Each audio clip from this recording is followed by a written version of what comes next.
Activity 5.5a, you'll eventually come across the passenger base section, or the passenger base part. This video is going to give you a quick run through of some of the more difficult aspects of that part and then help you complete that.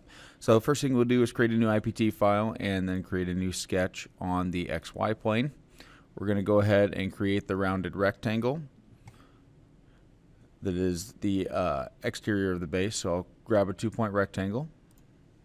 And my overall width dimension is going to be 1.975, and my overall height dimension is 1.59. And all these dimensions can be found either on the T9 dimension sheet or in the activity sheet it provides you in Canvas.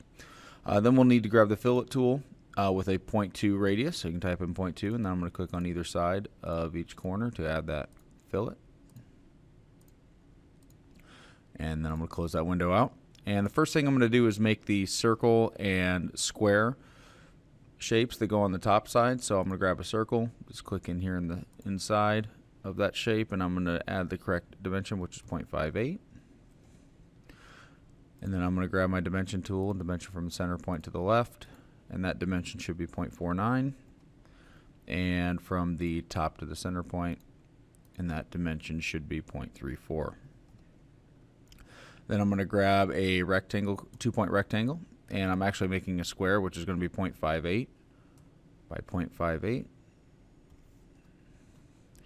And then I'm going to dimension from the, zoom in here a bit, from the top of the outline to the top of the rectangle, or square rather, and that dimension is going to be 0.05. And then I'm going to dimension from the outside to the left-hand side of the square, and that dimension should be 0.2. So got those shapes added. Then I'm going to go ahead and go down here and add my triangle. And the quickest way to do that is to go to the drop down under rectangle, and we have a polygon option. And we can, instead of 6 sides, we can go ahead and select 3. And it clicks from a center point, so we'll go ahead and click and drag out and just place it approximately where it looks like it should go. And go ahead and click and hit done. And then we're going to go ahead and add dimensions to this to make it the proper size and the proper placement. So the first thing I'm going to do is I'm going to grab a constraint here, and I want to grab a vertical constraint. And I want this back edge of this triangle to be perfectly vertical, so I'll select a vertical constraint, and then I'm going to click on that line, and that'll make that perfectly vertical. Now it doesn't look like it moved much, but it was slightly off vertical, so that'll take that vertical. And then we'll grab a dimension constraint, and the length of this side, as per the dimension drawing, should be 0.638. Hit enter.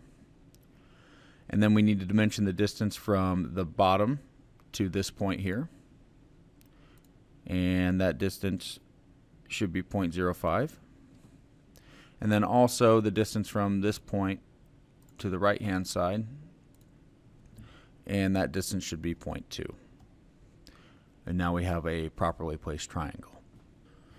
Now the last and most difficult part of this particular piece is going to be the star cutout. So the first thing we need to do, if you look at the dimension drawings, you'll notice that there are a couple shapes that are dashed lines. There is a exterior circle, a pentagon, and then an interior circle. We're really only going to worry about the exterior circle and the pentagon. So before we go and create those shapes, we're going to go over to this format panel, and we want to select this top left option, which is construction. And what that's going to do is it's going to make whatever we create a construction line that will not be taken into account later when we try to make our extrusions and things like that. So the first thing I'm going to do is create a circle, and the dimension of that circle should be 0.605 for the diameter.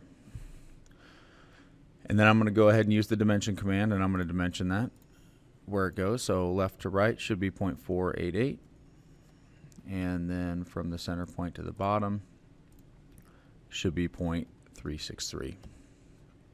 And then I'm going to grab my polygon tool again, like we did for the triangle. This time I'm going to type in 5 sides,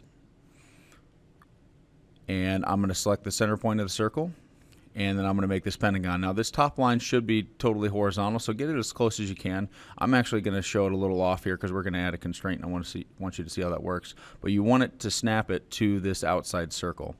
So I'll go ahead and place that pentagon. And then the next thing I'm going to do, I want this pentagon, this top line, to be totally horizontal. So I'm going to grab a horizontal constraint and select, zoom in here a bit, and select that top line. And that brings that totally horizontal. So you don't have to worry about precisely placing it or dimensioning or anything. You can just add that horizontal constraint. From there, I'm just going to add start using my line command to add all of my lines. Now, before I select that line command, I need to come back over to this format panel and uncheck construction line. If you don't do that, your lines will be construction lines and you will not be able to extrude them. So it's important that you make sure you do that. Then we're going to grab the line command, and I'm going to start in this top right hand corner, and I'm going to create a vertical line that is 0.187 long, which is as per the dimension drawings. And then I'm going to connect that line down here to this bottom corner. Then I'm going to do the same thing here.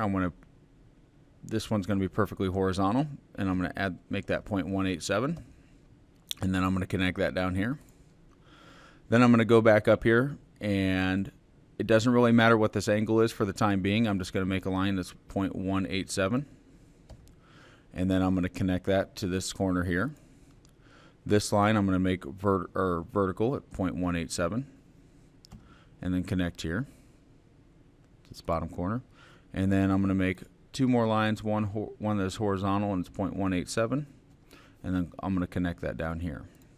And I'm going to right click and hit OK. Now what you'll notice is this doesn't look even close to right, and that's totally fine. Because we added these dimensions here, we can go in and use constraints to make this look correct. So the first thing we need to do, though, is delete some constraints. So if we right click and show all constraints, you'll see these perpendicular constraints that we need to get rid of. So let's go ahead and right click and delete all of the perpendicular constraints you can find. And it looks like we got rid of all of them. So then we need to grab our equal constraint, and we always want to click on the line first that we want to change the size of. So this is 0.187. And this doesn't have a dimension on it, so I want this to be 0.187, so I'm going to click here and then select this one. And that one's already constrained, and that's already 0.187, and that's fine. So for this one down here, we'll do the same thing. I want this one to change size and be equal to this one, so I'll click this one first and then click on that. And actually, let's undo that real quick. I'm going to go over here and do this one first. So I'm going to grab my equal constraint again, and I want this line to be equal to this one. And you'll notice that pulls those equal. And then same thing over here. I want this line to be equal to this one. And then the last one here, I want this line to be equal to this 0.187. And after you add all those equal constraints and finish your sketch, you'll notice that that star is the correct size. So now I can come in, grab my extrude command, select the inside geometry, and extrude that. And if you go back and look at your activity sheet, that'll tell you that that extrusion should be 0.3 inches. And hit OK. The last thing you need to do is go in and use your shell command. So I'm going to grab my shell command in my 3D mode. I'm going to flip to the back side here. And I want to remove this back face. And my shell thickness should be set to 0.01 instead of 0.1. So I'll change that to 0.01. Hit OK. And you'll notice it shells out the back. All of your shapes and cutouts are the correct size, and your part is now done. Make sure you go through and name it correctly and save it in your 5.5A folder.